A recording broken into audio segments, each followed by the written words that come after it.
بسم الله الرحمن الرحيم. Ayet-i kerimede Allah Teala aytdı: "Ey ahir zaman peygamberin ümmeti bize edipdir ha. Sizi ümmete vasat ettim, ilk ortamakrak ümmet ettim. Kıyamatta beyleki insanlara derdine derman bolup, beyleki insanların, beyleki ümmetlerin mağrayının derini suriyan adam ettim" deyipdir Allah Teala. "Litekunu şuhada'a alen nasi ve yekuna rasul aleykum şehida." Bir sahih hadis var. Şu ayet-i kerimenin şerhinde Peygamberimiz Aleyhissalatu vesselam bir sahih hadis aydıptır. Sahih, 100% Peygamberimiz aydıptır. O ham her kim öz erzişin Allah Teala'nın yanına görsün.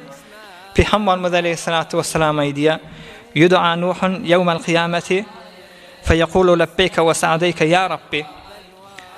Nuh Peygamber Allah Teala kıyamette çağıracak. Nuh Peygamber kim? Nuh Peygamber kim? 950 yıllap Allah Teala'nın buyruğu yürüyüşünde milletinin arasında kıyıqırıp can çeken peygamber ha.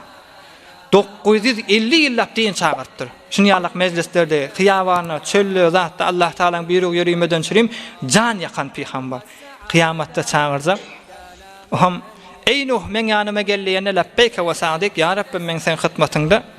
Feyekulu: "Hel bellagte?" "Ey Nuh peygamber, sen men peygamber ettim. Öz vazifeni bitirdin mi?" diyenine feyekulu: "Naam."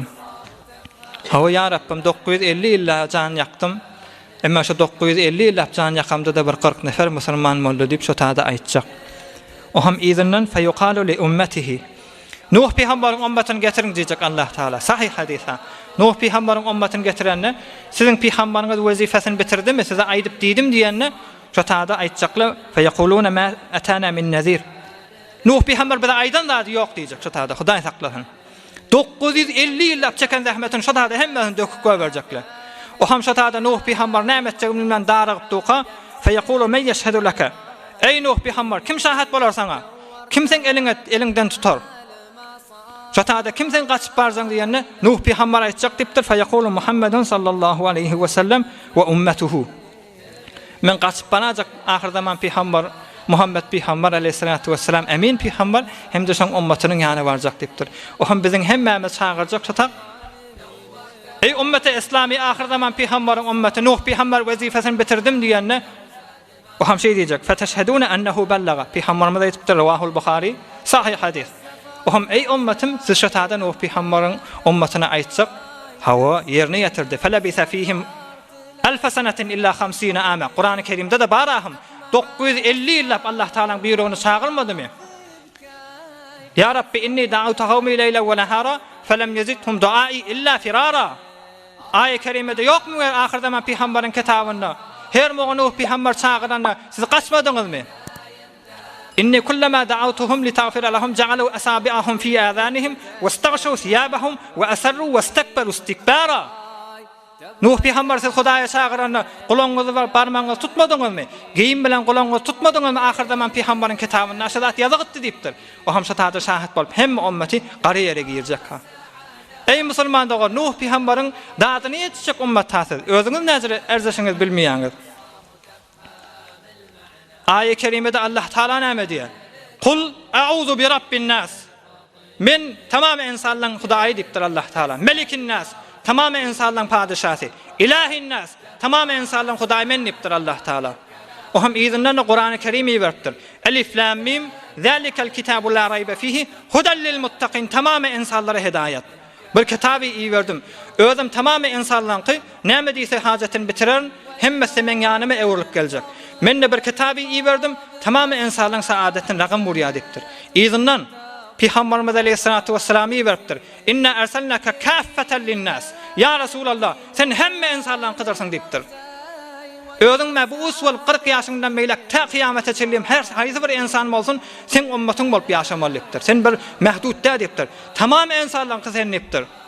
O hem bize näme diýipdir Allah Taala? "Kuntum hayra ummetin ukhrijat lin-nasi ta'muruna bil ma'rufi we tenhauna 'anil munkari we tu'minuna billah."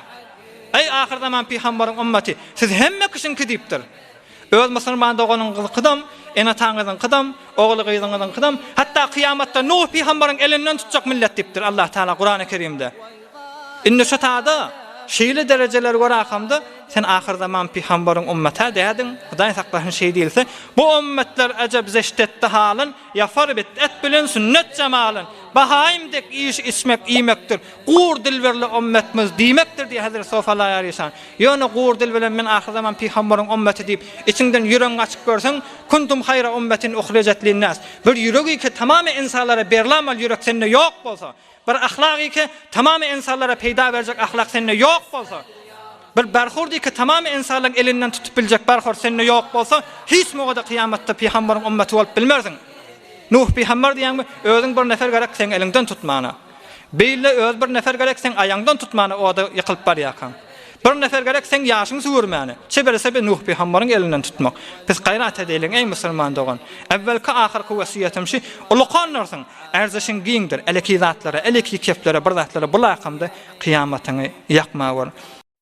برای مشاهده ویدیوهای بیشتر به کانال یوتیوب سخنرانی های علماء ترکمن سر بزنید، مشترک بشید و منتشر کنید، اجر ببرید.